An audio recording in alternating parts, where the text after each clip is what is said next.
इस प्रकार के विरोध प्रदर्शन केवल लेफ्ट की तरफ से नहीं, लेकिन देश भर में लोगों ने ये महसूस किया और समझा कि ये केवल न्यूज़ पोर्टल पर हमले करने का सवाल नहीं है, ये पूरे फ्रीडम के ऊपर एक ज़बरदस्त हमले की एक भयानक कदम है। और उसके कारण बहुत समर्थन देश भर में इस सवाल को लेकर हुआ है, जो देश के हर प्रदेश में प्रदर्शन हुए हैं। जो पत्रकार जो गोदी मीडिया बन नहीं पाए, जो सच्चाई के साथ खड़े हैं और सोशल मीडिया में अपने पत्रकारिता कर रहे हैं, आम जनता की बात कर रहे हैं, जो सच्चाई गोदी मीडिया को दिखाना चाहिए था वो नहीं दिखा रहे, बल्कि ये जो सच्चाई बता रहे हैं, आम जनता के जो मुसीबतें हैं, मजदूरों पर जो हमला है, महंगाई है, हर चीज़ के ऊपर, मणिपुर के घटना के ऊपर, यही पत्रकार एक्चुअल में देश के पत्रकार हैं। लेकिन उसी को दबाने के लिए उसके ऊपर ये हमला किया जा रहा है इस नाम पे कि भाई ये देशद्रोही है। बीजेपी आरएसएस की ये साजिश कि चीन के साथ जोड़कर झूठे राष्ट्रवाद के नारा को देकर प्रेस फ्रीडम पर हमला करने की जो उनकी साजिश रही है, वो असफल रही है, वो फेल रही है, क्योंकि लोगों ने असल कारण समझ लिया है कि क्योंकि ये न्यूज़ पोर्टल जनता के पक्ष की बात कर रहे हैं, इसलिए उनके ऊपर हमला है। अगर 120 भी कंस्पिरेसी का धारा आईपीसी का किसी पर लगना चाहिए, ये बीजेपी सरकार और संघ परिवार पर लगना चाहिए। हिंदू राष्ट्र की मांग करना एक प्रोपेगेंडा है सबसे बड़ा। इसमें आप देखिए कि किसी भी तरह से हिंदुओं का भी, हिंदू क्या है, हिंदू मजदूर नहीं है क्या, मजदूर हिंदू नहीं है, आप समझिए बेरोजगारी, महंगाई, सबकी मार सभी पर पड़ रही है, ठीक है। तो एक ऐसा राष्ट्र आएगा जिसमें पूंजीपति जो हैं, जो क्या कहते हैं, प्रिविलेज मेजॉरिटी कम्युनिटी जो है, वो अपने मनमाना करे जा रही है, अत्याचार कर ही जा रही है। आज आरएसएस ऑर्गेनाइजर की जो मैगजीन है, उन्होंने फ्रंट पेज पर दिया है, press freedom no, this is press treason. तो ये झूठे राष्ट्रवाद जो कभी कहीं भी किसी प्रकार के उनके पास 3 साल खोजने के बाद भी कोई एविडेंस नहीं हुआ, वो फिर भी यूएपीए को लगाए हैं। ये शर्म की बात है, हम इसकी बहुत स्ट्रॉन्ग कॉन्डेमनेशन करते हैं। वो इतने घबराए हुए हैं, तभी तो इस प्रकार की पूरे तौर पर इलीगल कदम उठा रहे हैं, वो कोर्ट का सामना नहीं कर पा रहे हैं। तमाम उन दलित महिलाओं से पूछिए यूपी में, हरियाणा में, जिनका लगातार जो रेप का शिकार हो रही हैं, वायलेंस का शिकार हो रही हैं, महिलाएं किसी भी तरह से सुरक्षित नहीं ही हैं। आप लव जिहाद जैसा अगर प्रोपेगेंडा देखते हैं तो उसमें भी महिला की आवाज़ को क्या कहते हैं, दबाने का ही कोशिश किया जा रहा है। हर प्रोपेगेंडा एक बहुत पितृसत्तात्मक हिंदूवादी सोच से आता है, और इस तरह से महिलाएं तो इस देश में आज सुरक्षित नहीं।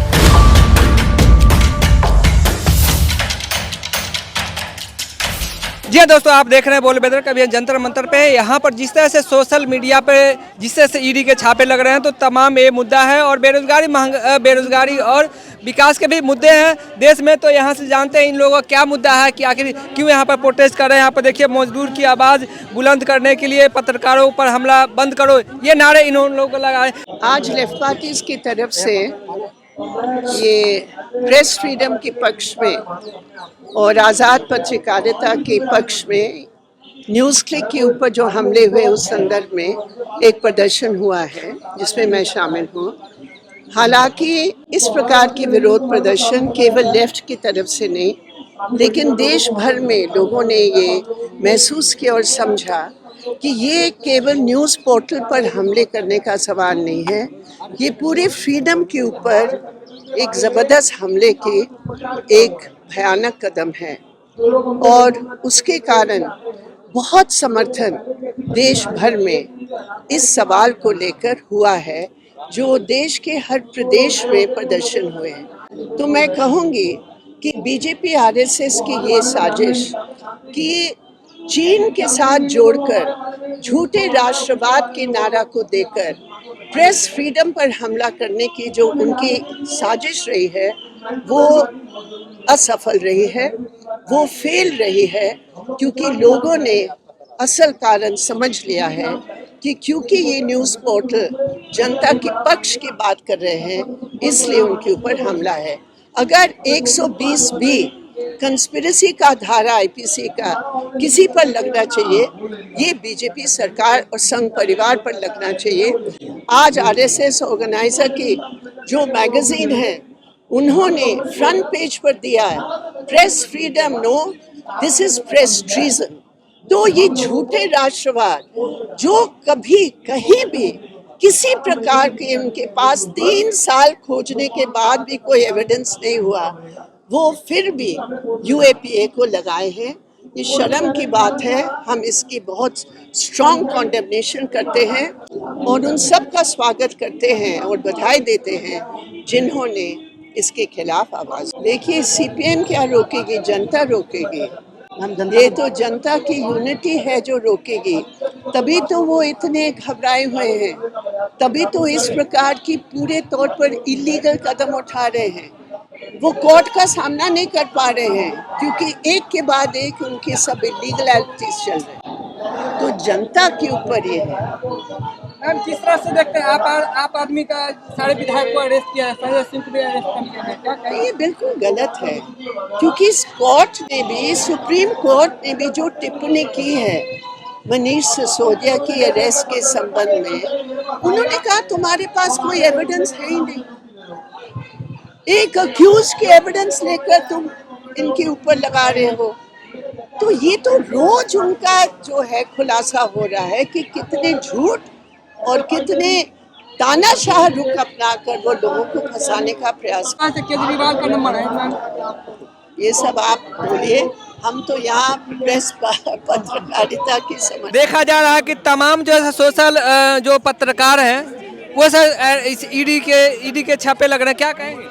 देखिए हम यहाँ पे आज आए हैं तमाम वामपंथी पार्टी और उनके मजदूर शाखाएं यहाँ पे इसलिए आए हैं कि जो देश में पत्रकारों के ऊपर, जो पत्रकार जो गोदी मीडिया बन नहीं पाए, जो सच्चाई के साथ खड़े हैं और सोशल मीडिया में अपने पत्रकारिता कर रहे हैं, आम जनता की बात कर रहे हैं, जो सच्चाई गोदी मीडिया को दिखाना चाहिए था वो नहीं दिखा रहे, बल्कि ये जो सच्चाई बता रहे हैं आम जनता के जो मुसीबतें हैं, मजदूरों पर जो हमला है, महंगाई है, हर चीज़ के ऊपर, मणिपुर के घटना के ऊपर, यही पत्रकार एक्चुअल में देश के पत्रकार हैं।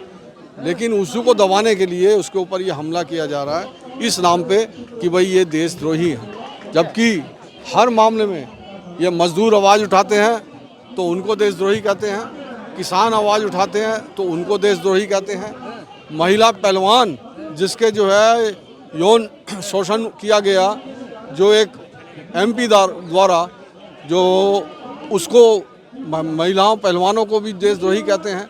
यानी कि शोषण के खिलाफ अपनी मांगों को लेकर जो भी आवाज़ उठाए उसको देशद्रोही कहेंगे। जिस तरह से पत्रकारों पर और मीडिया पर हमला है, जो स्वतंत्र पत्रकार हैं, जो इस सरकार के मजदूर विरोधी नीतियों के खिलाफ जो अपनी आवाज़ बुलंद करते हैं, उनकी जो आवाज़ है उसको दबाने के लिए तमाम ये षड्यंत्र रचे जा रहे हैं। आज हमारी ये मांग है कि ऐसे लोगों से सावधान रहें और जो ये हमला हो रहा ऐसे हमला नहीं होना चाहिए। मैम जिस तरह से सोशल मीडिया पे हमले हो रहे हैं, ईडी के छापे लग रहे हैं, क्या कहेंगे आप? देखिए जो है कि लगातार किसी भी तरीके का ऑपोजिशन का आवाज़ है सरकार दबाती ही है। कोई भी आवाज़ उसके खिलाफ उठता है उसको लगातार दबाने का ही कोशिश करती है। उससे एकदम किसी भी तरह से एक प्रोपेगेंडा है सेट जिसको बढ़ा रही है और जितना भी लोग रह जाता है, पीछे छूट जाता है माइनॉरिटी, उनका सबका आवाज़ दबाने का कोशिश ही लगातार करती रहती है। कहा जाता है कि देश में महिलाएं सुरक्षित है, तो क्या महिला सुरक्षित? आप महिला हैं, क्या कहेंगे? ये तो आप मणिपुर की महिलाओं से पूछिए कि क्या महिलाएं सुरक्षित हैं। ये आप तमाम उन दलित महिलाओं से पूछिए यूपी में, हरियाणा में, जिनका लगातार जो रेप का शिकार हो रही हैं, वायलेंस का शिकार हो रही हैं। महिलाएं किसी भी तरह से सुरक्षित नहीं ही हैं। आप लव जिहाद जैसा अगर प्रोपेगेंडा देखते हैं तो उसमें भी महिला की आवाज़ को क्या कहते हैं दबाने का ही कोशिश किया जा रहा है। हर प्रोपेगेंडा एक बहुत पितृसत्तात्मक हिंदूवादी सोच से आता है और इस तरह से महिलाएं तो इस देश में आज सुरक्षित नहीं ही हैं। कहा जाता है कि आएगा तो मोदी ही। क्या चल रहा है देश में? देखिए चल ये रहा है कि ये बोला ज़रूर जाता है, लेकिन लगातार आप देख रहे हैं ऑपोजिशन है ही, एग्जिस्ट करता ही है, लोग आवाज़ उठा ही रहे हैं और ये सब सहा नहीं जाएगा। ये जो चल रहा है, जो बोला जा रहा है, ये सब कितने दिन तक जनता सहेगी? क्योंकि आप देखिए महंगाई बढ़ी ही रही है, मज़दूरों की हालत ख़राब है, जितनी सालों में नहीं हुई है आज की तारीख में मज़दूरों की हालत सबसे ख़राब है, महिलाएं सुरक्षित नहीं है, तो ये सब चलेगा नहीं। अब इसीलिए कि रोजगार युवा खुश है, मतलब रोजगार है, ये सब झूठ है, आप जानते ही हैं। ये सब मोदी जो किसी से बात नहीं करता है, प्रेस से बात नहीं करते हैं, बोलते नहीं हैं, ये सब लगातार सरकार झूठ बोलती रहती है, पर उससे सच नहीं बदल जाता है। आप आइए जंतर मंतर, रोज़ यहाँ पे मजदूर प्रदर्शन करते हैं, बेरोजगारी के लिए युवा प्रदर्शन करते हैं, ये सब। धीरेन्द्र शास्त्री भी हिंदू राष्ट्र, हर सभा में हिंदू राष्ट्र की मांग करते हैं, तो क्या ऐसा है क्या? देखिए, हिंदू राष्ट्र की मांग करना एक प्रोपेगेंडा है सबसे बड़ा। इसमें आप देखिए कि किसी भी तरह से हिंदुओं का भी, हिंदू क्या है, हिंदू मजदूर नहीं है क्या? मजदूर हिंदू नहीं है? आप समझिए बेरोजगारी, महंगाई, सबकी मार सभी पर पड़ रही है, ठीक है? तो एक ऐसा राष्ट्र आएगा जिसमें पूंजीपति जो हैं, जो क्या कहते हैं, प्रिविलेज मेजॉरिटी कम्युनिटी जो है, वो अपने मनमाना करे जा रही है, अत्याचार कर ही जा रही है।